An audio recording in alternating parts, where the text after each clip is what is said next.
This is the strange, unlikely story of a humble Blackburn man who fell in love with the landscape and transformed himself into an artistic legend.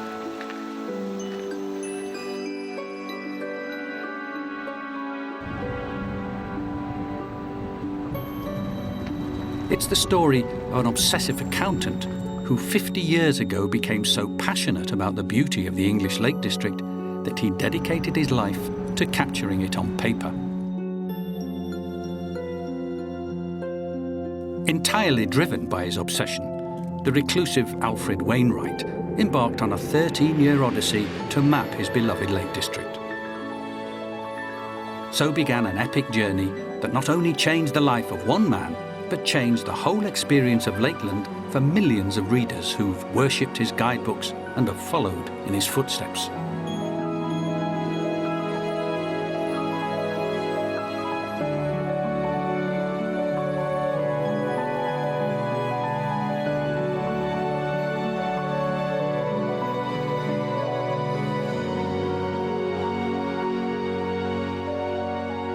I've always liked walking myself, and my husband does too, and I think it was he who said, actually, you ought to do Wainwright.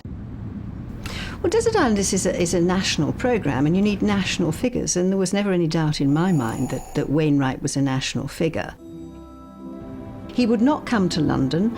He'd only do it if I would go to Manchester. He'd been to London once since the war, and he didn't like it, and he wasn't going down there again. That he said the only reason he was doing it was because he liked a woman with a nice pair of legs.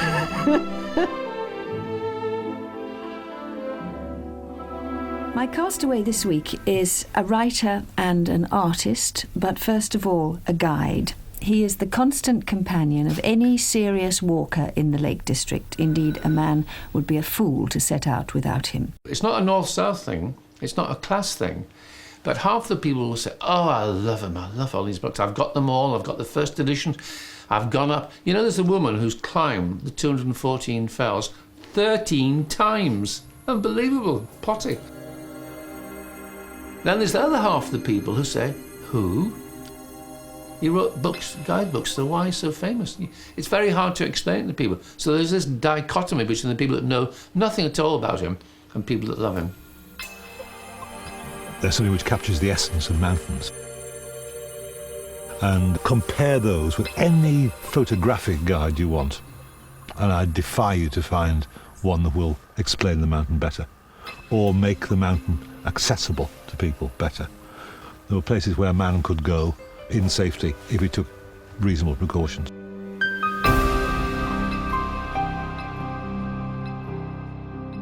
The guides, which have sold more than 1 million now, are a walker's passport to pleasure. The thing about his books, unlike all the guidebooks that went before, nobody uses those books today. They are boring and they're inconsequential and they're out of date. And you would never plan a walk with those guys. But with Wainwright's ones, you can. That was his genius. You can use the Wainwrights to plan a walk. You can sit down and read it and work out where you want to go. You can use it while you're walking, because they're shaped to fit in your pocket. Or you can sit and read them without ever going on the fells. You could sit in California and read them and imagine. We've got friends in America who read Wainwrights, and you just sit there and imagine it. It wasn't until the age of 81 that this famous recluse finally spoke publicly and very personally about his intense relationship with Lakeland's fells. Mr. Wainwright, you've got a reputation for being a bit of a recluse, not liking publicity. Why is that? I suppose it's true to some extent, because with one or two exceptions, I do prefer my own company to that of other people. It wasn't just to his readers that Wainwright was a mystery. He kept his personal life completely private, had few intimate friends, and always preferred his own company. Writer and walker Hunter Davis only discovered the secret truth about Wainwright's internal life when he gained access to hundreds of personal papers and letters whilst researching his biography in 1994. What people knew about him, well, one, he was a fairly dour person. This was the image, this was the myth. He wasn't really sociable. He liked walking on his own. He was fairly grumpy. I'd heard he was a bit of a misogynist and wasn't very keen on women. Who liked animals better than people. They knew that he was a bit of an, what's the word I want? Well, he was a loner, wasn't he? A loner, yes. And I think most people, if you lived in the Lake District or you walked in the Lake District, you knew Wainwright. Everyone used his books. We used his books for years, didn't we? But people didn't know that Wainwright as the man, did they? No. Yes, I am antisocial and getting worse as I get older. It started as shyness. It isn't shyness now. I can face anybody now and not feel inferior to them. Yes, he suddenly said that he didn't feel inferior anymore, which was a strange statement. But then gradually you learned about his background, which was very poor. Well, he was born 1907 in Blackburn, in amongst the mills and in amongst the factories. You never felt that you were poor because everybody was in the same boat. People accepted the position. That's the way they were born, that to go in the mill and work for their living. The cotton mill. Yeah. He didn't have a very easy childhood. I mean, he was born with red hair. Nobody else in the family had red hair. He told me his mother used to hide him in a drawer as a baby when visitors came. He adored his mother. I think his mother was a saint in his eyes.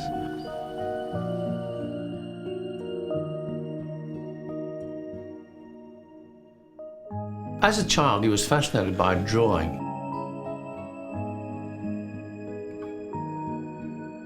He loved maps. He would copy out maps and colour them and create his own maps. He loved writing. It was the physical thing of putting things on paper. He liked not just the content, the words, but he liked the shape of writing and doing things.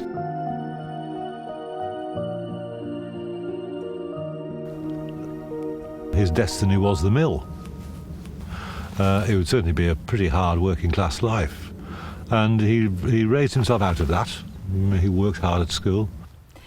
Well, now, as I understand it, the young Alfred Wainwright was a bit of a clever clogs and destined not to go to the cotton mill. Is that right? I think I must admit that is right. I did extremely well and came first in every subject. There wasn't much money coming in at home. At the age of 13, there was an advert in the local paper for an office boy in the town hall. And I applied for that and got it. Whereas everybody else that I knew was going into the cotton mill. I wouldn't have liked that.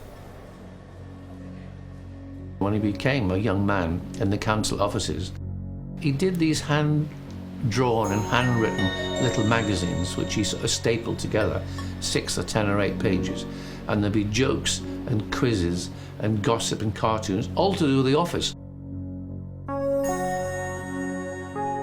Long before he did the pictorial guides, inside him was this yearning to write.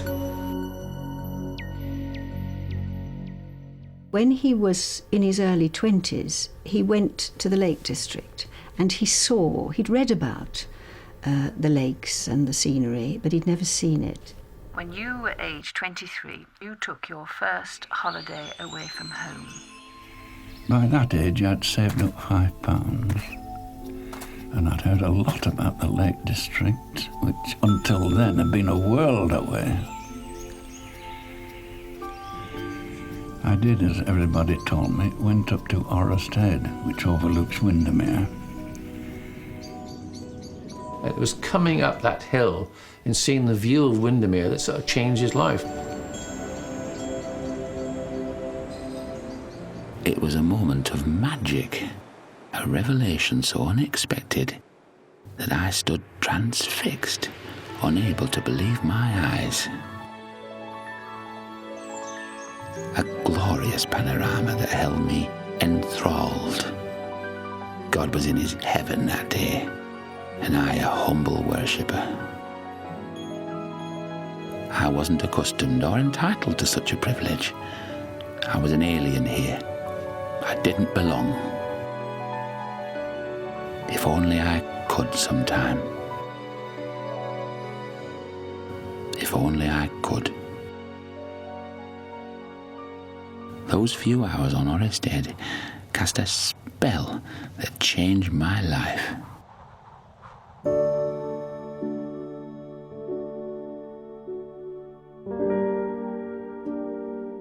At the age of 23, while studying accountancy, Wainwright married Ruth, a mill girl without the social aspirations of her ambitious young husband. Ruth was his first ever girlfriend. He was trying to better himself socially, and intellectually and professionally. After 2 or 3 years, quite quickly, it all fell apart and all the romance went out of it. He realised he made a mistake. Wainwright had never let go of his dream of living in the lakes, and his chance came in 1941, when he was offered a position at the Treasurer's office in Kendal. Though it meant a drop in salary, he took the job and moved to Cumbria with Ruth and their young son, Peter.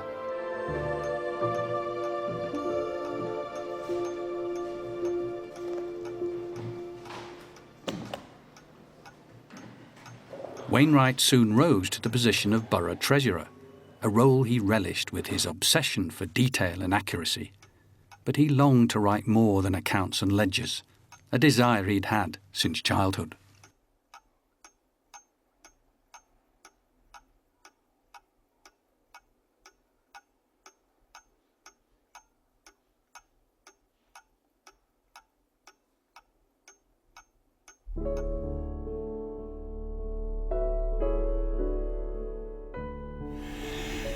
When I came to the Lake District, I had a golden opportunity of getting out walking on the fells. He would talk about the beauty of the lakes and about waking up in the morning when he'd spent the night in the fells, and how beautiful it was, and the mist as it moved off the valleys, and that freshness as he woke up, and how there was joy in his heart because he had the fells to himself for at least 5 hours before anybody else could reach where he was.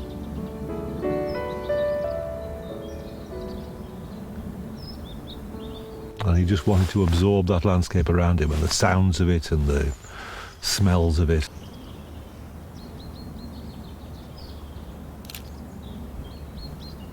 And it didn't matter if it was raining, it didn't matter if it was rain dripping off his nose end. You know, he was in the place he wanted to be.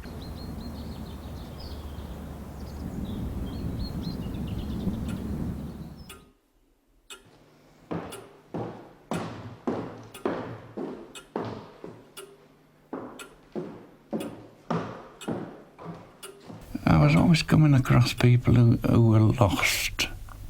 There were no guidebooks to the fells, and it was important that there should be. So more for my amusement than anything else, I started to write the guidebooks. I thought, when I'm an old man and I can't walk the hills, these will be memories for me. And that's how the book came into being.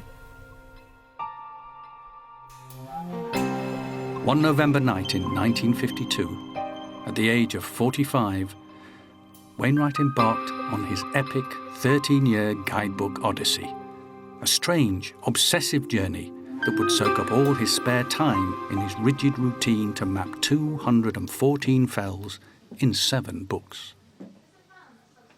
On the 9th of November 1952, he sat down and began what became the Pictorial Guides. It obviously had been bubbling up in his head and in his life for a long time, but that was the day he first started. Wordsworth used to say that the Lake District was like the spokes of a wheel radiating round. He didn't actually divide it up, but Wainwright did that. He worked out the 7 areas he was going to do, the 7 geographical divisions of the Lake District National Park. And he must have sat there working out how many fells. I think probably at that early stage he must have decided 214 fells. And he worked out, sitting there that evening, I'll finish 13 years' time. Imagine anybody being so controlled and organised. And imagine people thinking, well, the wife might want taken out, I might fall ill, something else might turn up, but he was totally cold-blooded in a way, giving him this self-imposed task.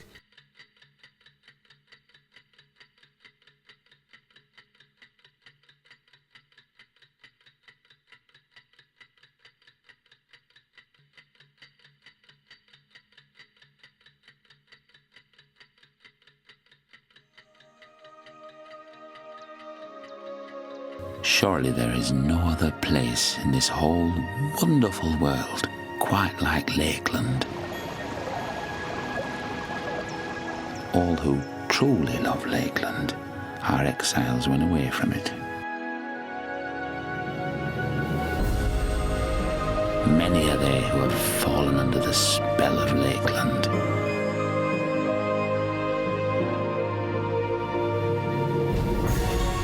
And many are they who have been moved to tell of their affection in story and verse and picture.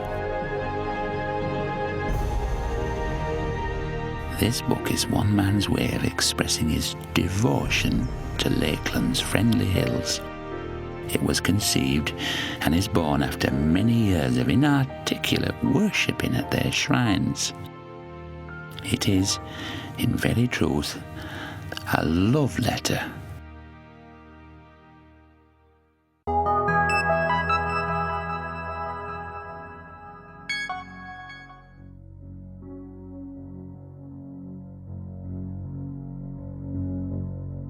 I was able to illustrate with drawings. I was able to give features, the natural features of the mountain. And the routes of ascent. The ridge routes to the next one. The view, the summit. Dealt with them all like that, one after another. I really got obsessed by what I was doing.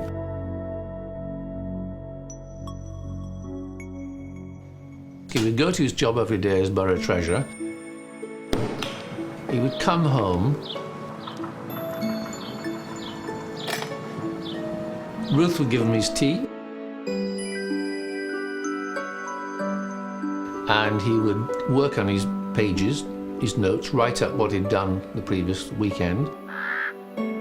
Year after year, Wainwright kept up the same unbroken weekend routine through sunshine and rain.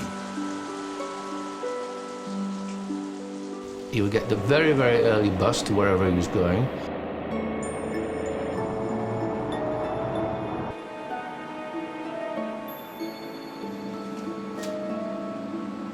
He would usually organise his day so he'd have fish and chips somewhere.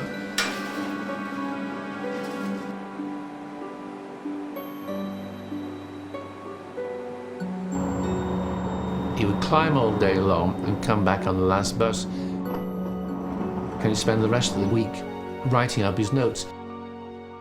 Anybody, who spends every weekend in life out on the hill and every evening when you finish your day job, in the attic, drawing up what you did the previous weekend, that's obsessive in anybody's terms. After about 100 pages, he wasn't happy with how he was drawing it.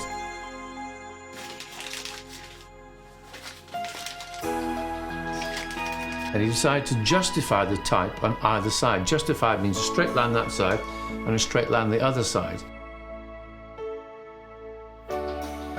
Somebody is obviously obsessive who chucks away 100 pages of work. God knows how long that took him, because he's obsessed by perfection as he saw it.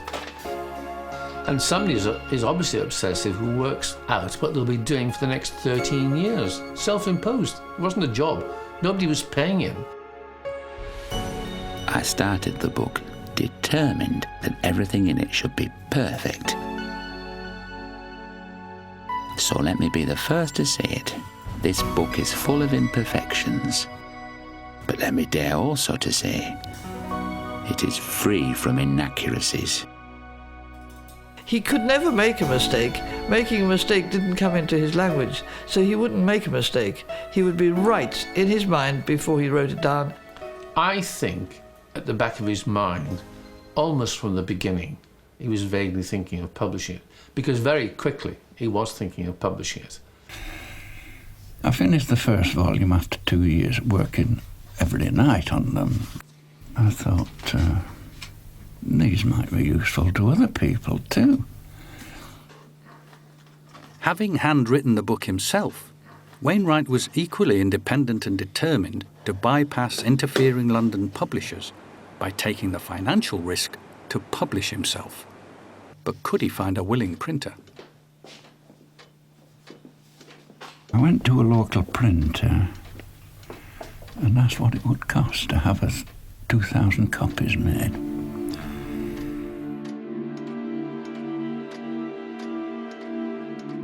He couldn't believe it's all in handwriting. He couldn't understand that somebody had done page after page of this immaculate work. And he said that he didn't think anybody had done a handwritten book like this since the monks in medieval time. And they give him a quote for 2,000 copies for £900. I said, I only got 35. Well, he said, never mind, this book will sell. Pay me off as you sell them. Despite facing a £900 debt, equivalent to £18,000 today, the self-sufficient borough treasurer accepted the huge financial risk and published his first book. You know, having seen the reaction to that first one, he knew that book was too good to just be on one person's bookshelf. When this last sentence is written, Book 1 will be finished, and in the same moment, Book 2 will take its place in my thoughts.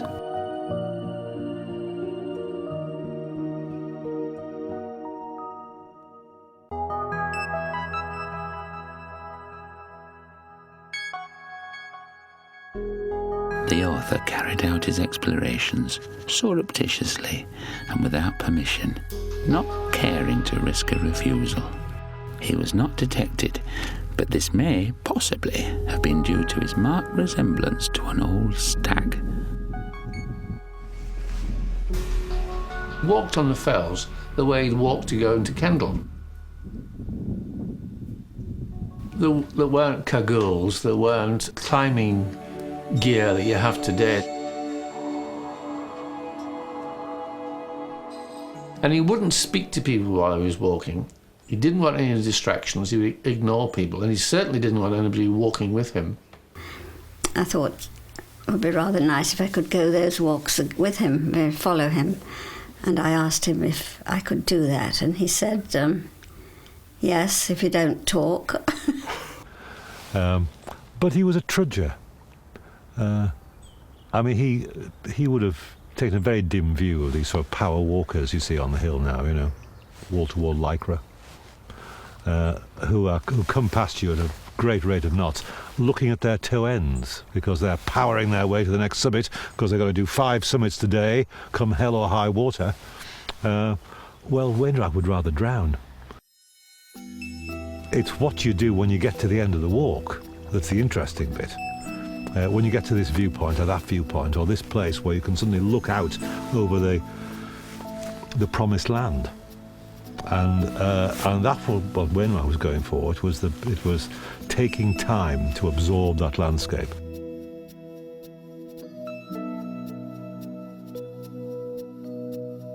There have been offers of hospitality of transport. I have no car nor any wish for one, for I am stubbornly resolved that this must be a single-handed effort. I have set myself this task, and I am pig-headed enough to want to do it without help.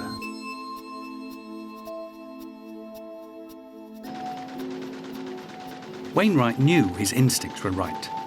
Without professional marketing or publicity, Book 1 was an instant success. By the time Book 2 was finished, he'd sold enough copies to clear his debt. His big risk paid off, and now he could complete his 13-year guidebook odyssey.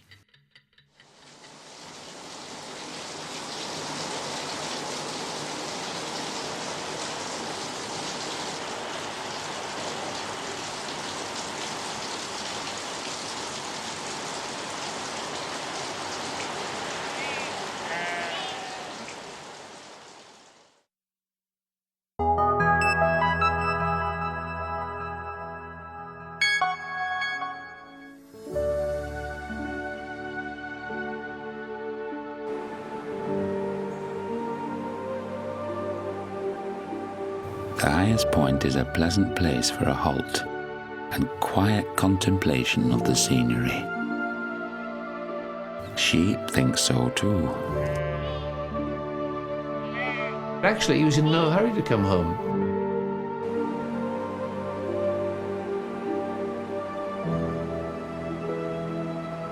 He didn't want to see Ruth. He didn't want any connection with Ruth. He wanted to come home absolutely knackered, absolutely shattered, but having been up a fell, done all his drawings, and he'd come home and just flop into bed.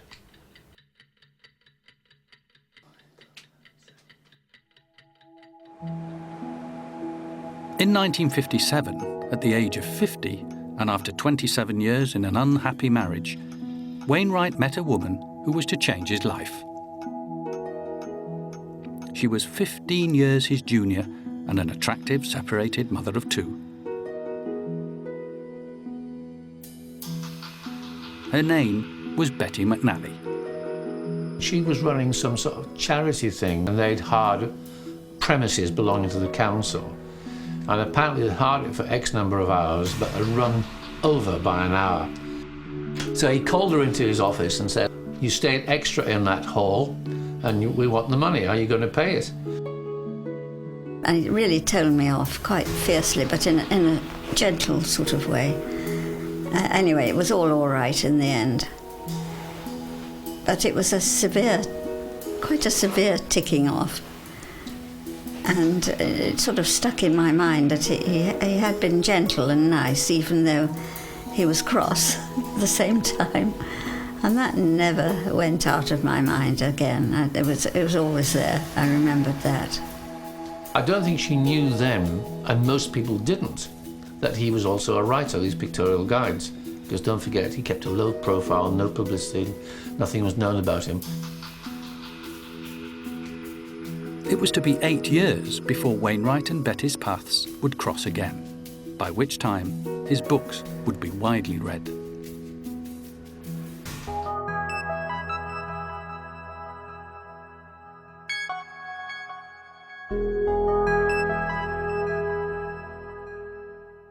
In the early book, in the early couple of books, he's much more serious. But as he progresses through the 7 books, it reveals more and more about himself. Why does a man climb mountains? Why has he forced his tired and sweating body up here when he might instead have been sitting at ease in a deck chair at the seaside, looking at girls in bikinis, or sucking ice cream according to his fancy? On the face of it, this thing doesn't make sense. He starts, for example, addressing the reader, talking to the reader. The author decided on this summit to share his hard-won royalties with one of his faithful readers and placed a 2-shilling piece under a flat stone. It awaits the first person to read this note and act upon it. He has 1 or 2 topical references. He mentions women. Long legs are needed to avoid mishaps. Ladies have shorter legs than men. This is hearsay, and should mind their bloomers, or whatever they call them nowadays. A man whose only passion is for the hills cannot be expected to be well informed in such matters. And he has some quite good jokes and quite good funny remarks. Take care. Do not start fire and so waste the effort spent in drawing all the little trees on this map. people say, you're reading quite a serious bit of instruction on how to get up a fell, and then suddenly he makes some stray remark. He draws a rock with a particularly savage face on it, and then he writes beside that, some men have wives who look like this. Well, I mean, when you're reading a guidebook, you don't suddenly expect that, do you? Yes, he found that he could express himself and reveal himself on paper more than he could in real life, face to face. He couldn't be bothered with social intercourse. Well, I wrote to him because he had one very bad error about a footpath.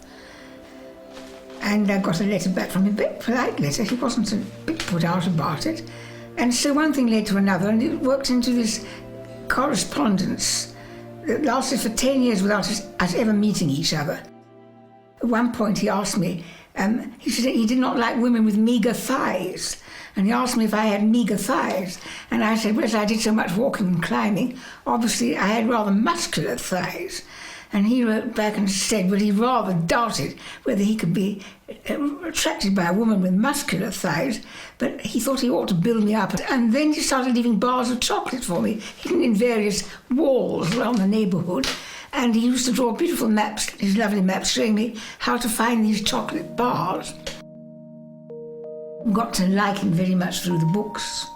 And you always wanted to get onto the next walk with him and buy the next book.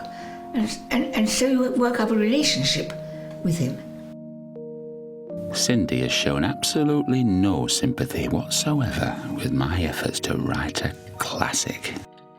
Her persistent pokings and tuggings at critical moments of concentration must have resulted in inferior work, for which I am sorry.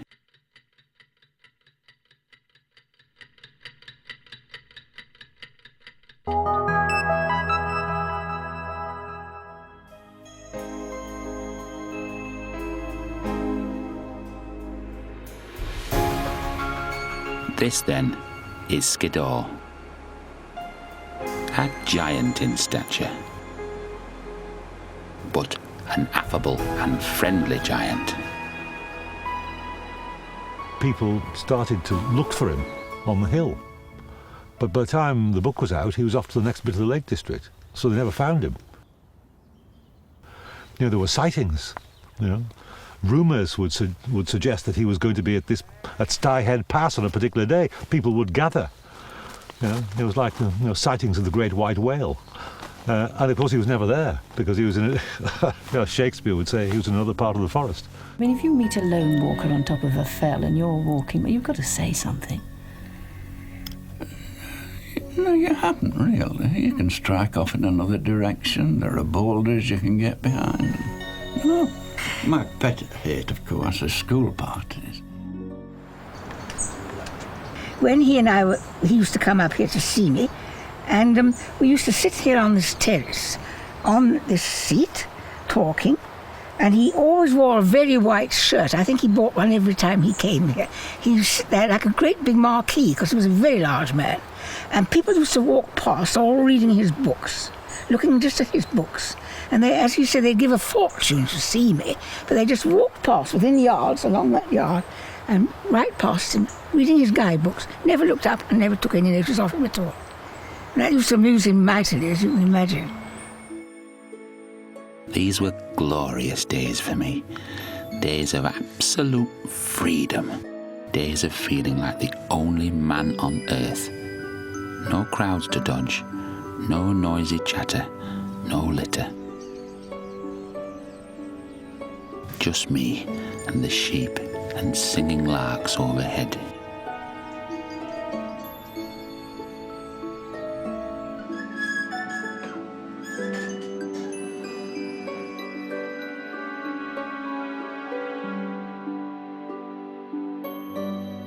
By 1962, after a decade of early morning buses, fish and chips and burning the midnight oil, 40,000 pictorial guides had been sold. But despite this success and adulation, Wainwright stuck to his rigid routine, remaining borough treasurer and still the ever-solitary fell walker, hiding from publicity and his curious public.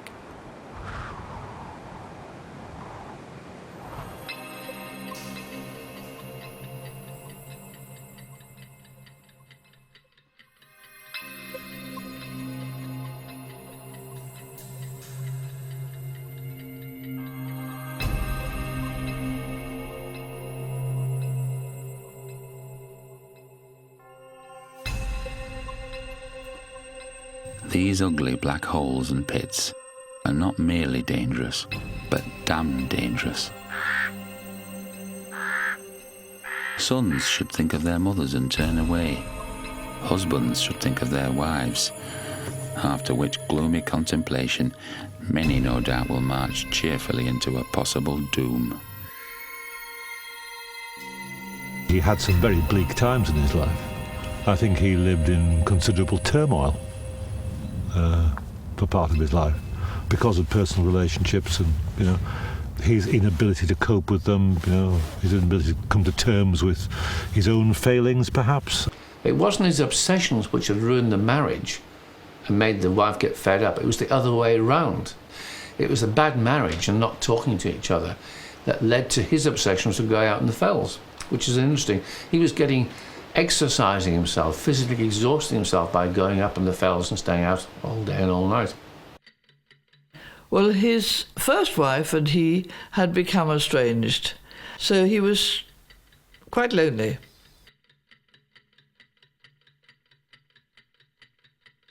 He was an innocent person.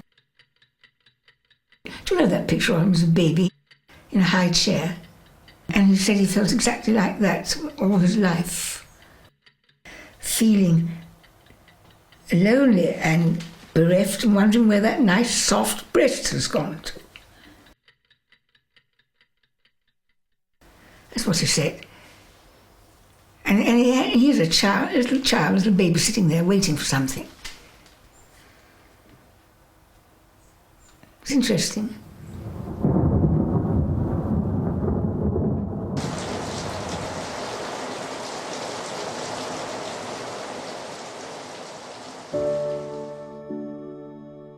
Was this a man in silent agony, seeking to escape his deeper anxieties?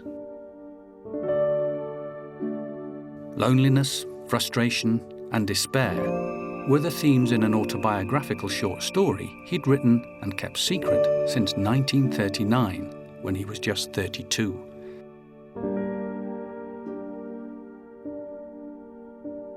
When his biographer uncovered this manuscript 3 years after his death, it shed a whole new light on the mysterious Wainwright enigma. The only thing he made fictional was Michael Wayne, the name. But in this marriage, they have a boy who's Peter, one child, and he has a woman who's, I think she's actually a mill girl in the book. And he describes his awful life with her. He realised that his marriage had been a ghastly mistake. He had married someone who had been his equal. Now he had changed for the better, he thought. Certainly his aspirations were far nobler, but his wife had not changed with him. And then he has this fantasy of he will one day meet a beautiful, marvellous, amazing woman who will somehow come to him. In fact, he imagines she already is with him from time to time. He imagines when he's sitting by the fireside, she's there, this lovely woman, this beloved. He even imagines her coming to his bed and coming when he's sleeping and being with him. He turned to her, resting his aching head against her sweet breast. She was with him, comforting him, soothing him. He was not perplexed and frightened anymore. After 12 years of working non-stop, Wainwright embarked on his final pictorial guide. First time we've seen him with a cap on. He must be going bald or something.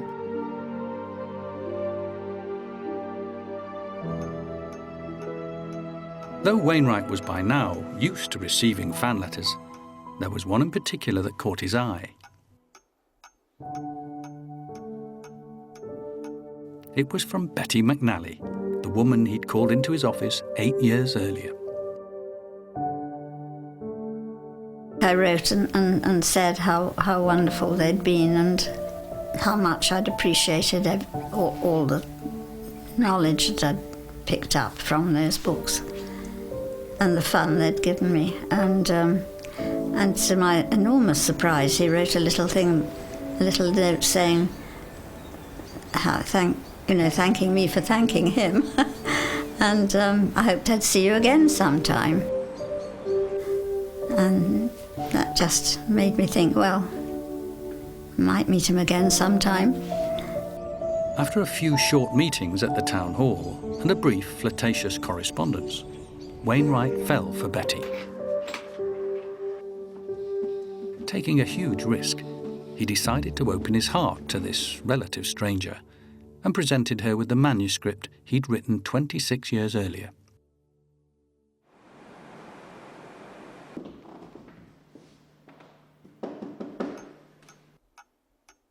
Was she the woman of his dreams?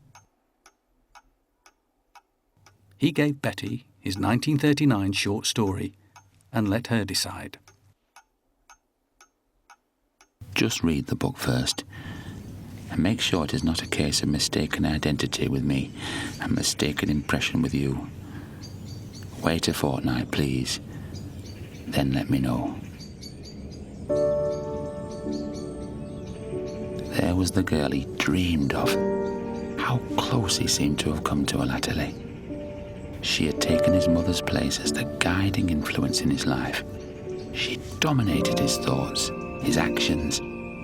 She had lifted him up, shown him the better way. Such was the power of his imagination.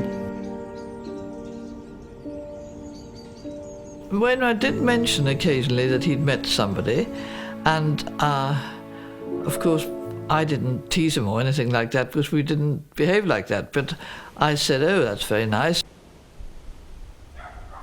She was able to give him a lift here and there, and that was a great addition because he hadn't had lifts before. All of his adult life, Wainwright had been waiting to find a passion to match his love for the Lakeland fells. Now, aged 60, he seemed to have found her.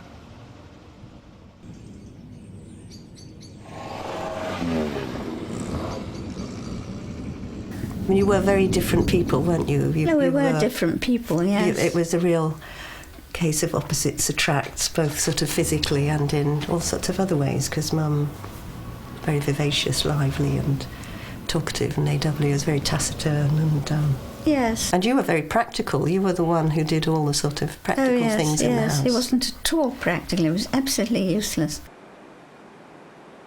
When this romance was going, she was in her mid-40s and he was about 60. There's a sort of 15-year gap. The torrent of love letters to Betty were outpourings of emotion displaying passions that had been absent from his 37-year marriage. He'd found a new joy in life, but there were dark clouds closing in. He was worried about being seen in the streets walking with Betty, who was a separated woman. So they tended to meet once the romance got going more strongly, further afield, where nobody would identify them. Ruth, his wife, eventually finds out there's something going on. Some kind neighbour had told her that this neighbour had seen Wainwright several times getting out of a car with a woman. When these suspicions were arisen, she found something in his desk. We don't know what it was. Ruth had died by the time I did the book. It must have been a letter, perhaps referring to Betty, or a letter he was writing, or a letter from her. And she realises something is going on. He's fallen in love with another woman. That's it. I'm off. You got to feel sorry for Ruth. She'd been his faithful wife for all these years, 30-odd years, had cooked and cleaned for him, been absolutely loyal, and helped him. I imagine if she was alive today and had a good divorce lawyer, she would say, your career was based on me being a faithful wife. She could probably, like film stars today, have got half his money.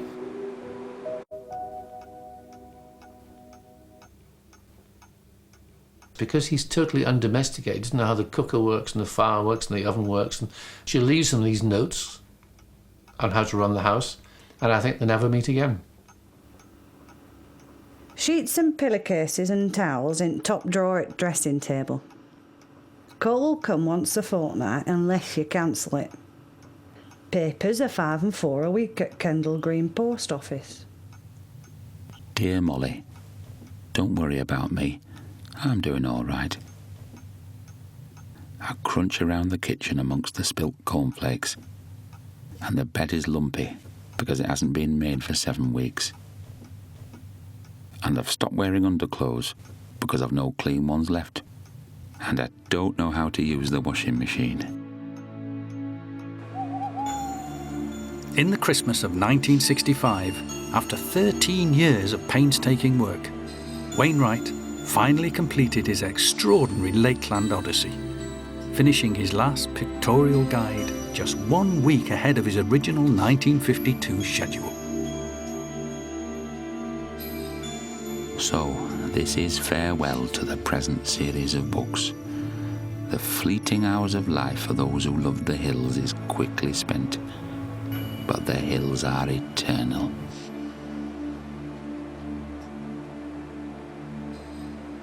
It was as if his life was a long, slow ascent up a path, to the summit that he saw quite early on and intended to get there, and slowly but surely and obsessively he did get there.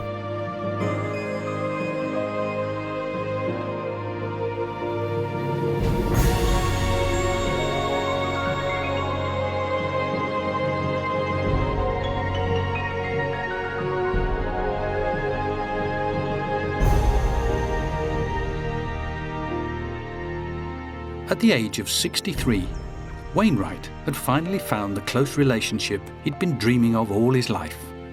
In 1970, after a difficult divorce, he and Betty got married.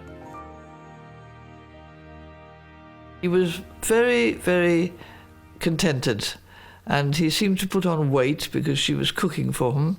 But even though he and Betty had a brilliant marriage, he was still self-obsessed by his work. He always had a new project on, though, didn't he? Yes, he always had something in mind, yes. Right up until the end, he Yeah. used to, until his last illness, he used to go upstairs every day and try and work, didn't he? He didn't take Betty on world tours to Venice. He didn't treat Betty. He still put his life and his work first.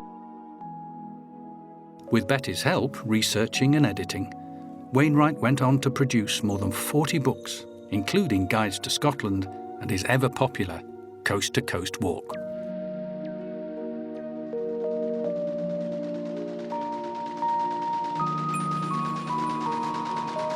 But as more book royalties poured in, Wainwright remained his typically independent self.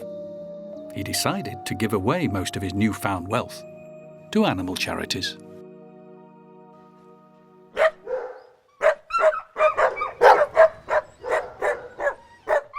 He and Betty shared this love of animals.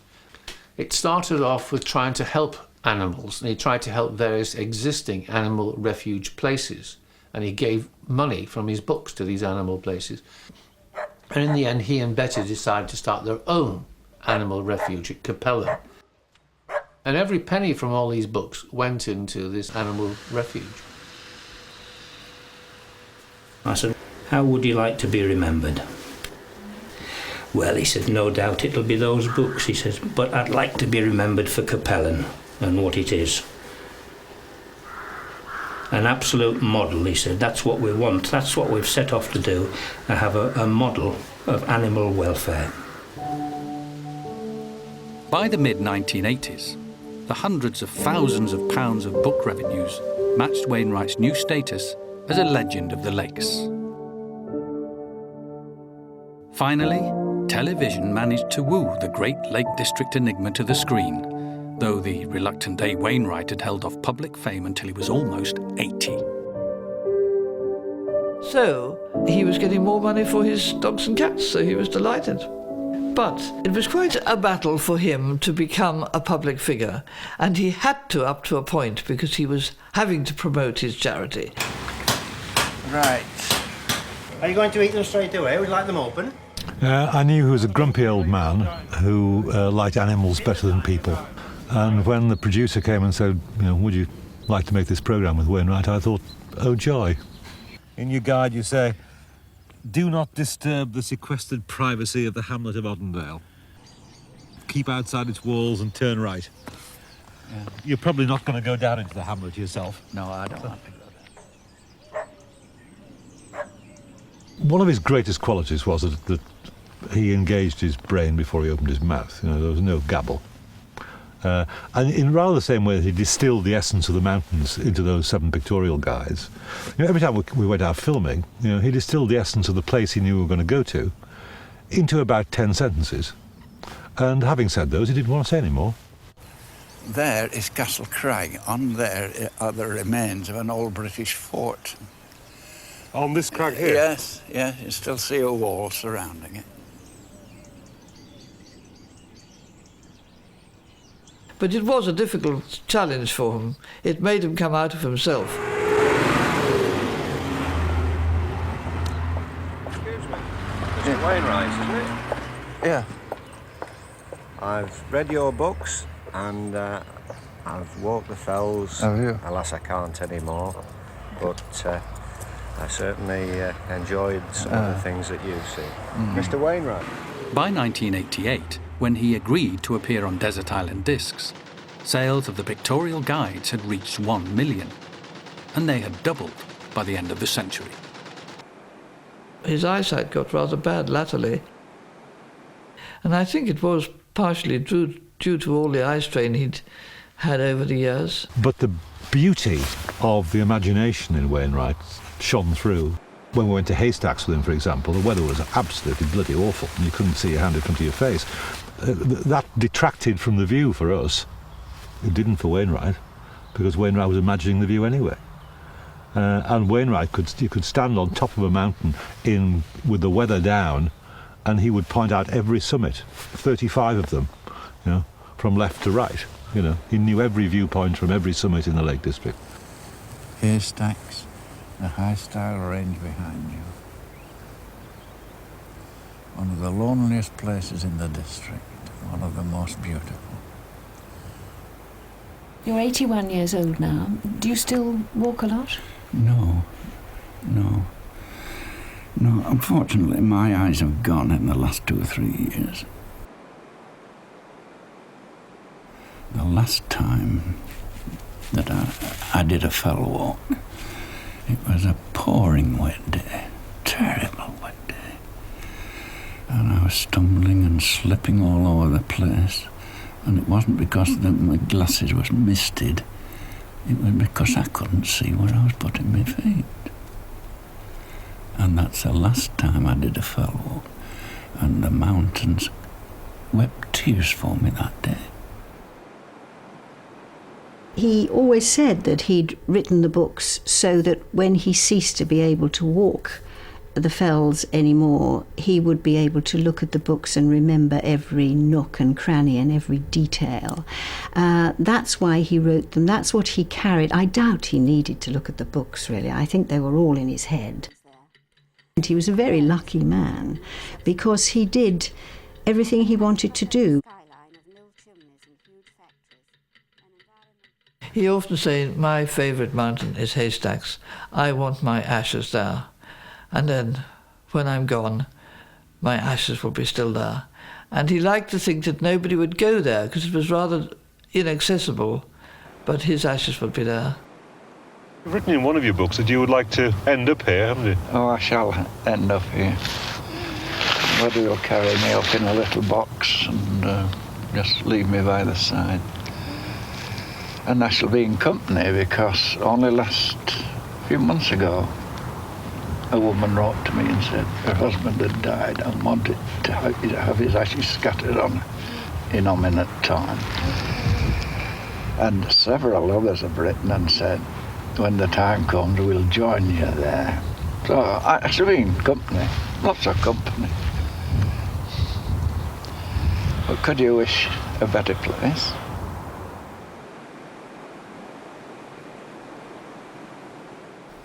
And I think it's a wonderful world, as Louis Armstrong used to tell us. But it will be even more wonderful without a lot of the people that are in it. That's what I think. People who don't appreciate what they've got. People stop counting their blessings. He his legacy is really very, very special. And I doubt there's anyone who walks in the Lake District seriously who doesn't carry a Wainwright with them or hasn't looked at one or referred to him at some point. And they'll last forever because, the Lake District doesn't change. And he didn't change. And he mapped it like it was and like it is.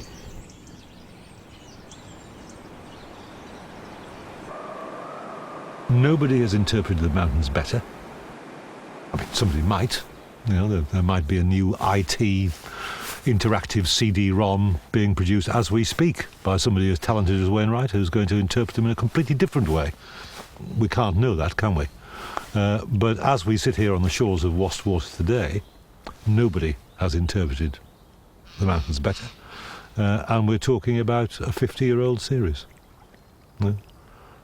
50-year-old books, and nobody's done it better. Either the rest of us aren't sticking in, or he did it bloody well.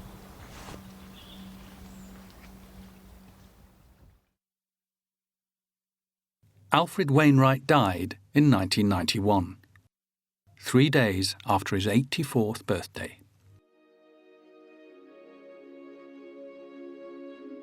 That spring, Betty climbed haystacks to carry out his last wish. All I ask for at the end is a last long resting place by the side of innominate tarn on haystacks, where the water gently laps the gravelly shore.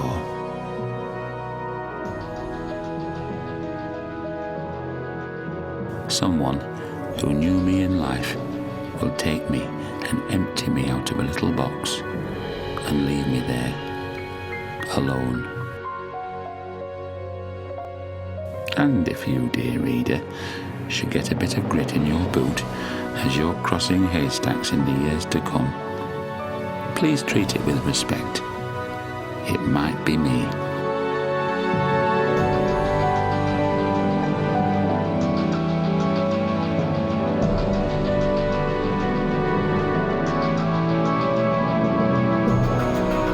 Bringing a whole new meaning to the term logic board here on BBC4 Next tonight, as Professor Dave Cliff creates the first ever computer made from children. As good a material as any, I suppose. The joy of logic in just a moment.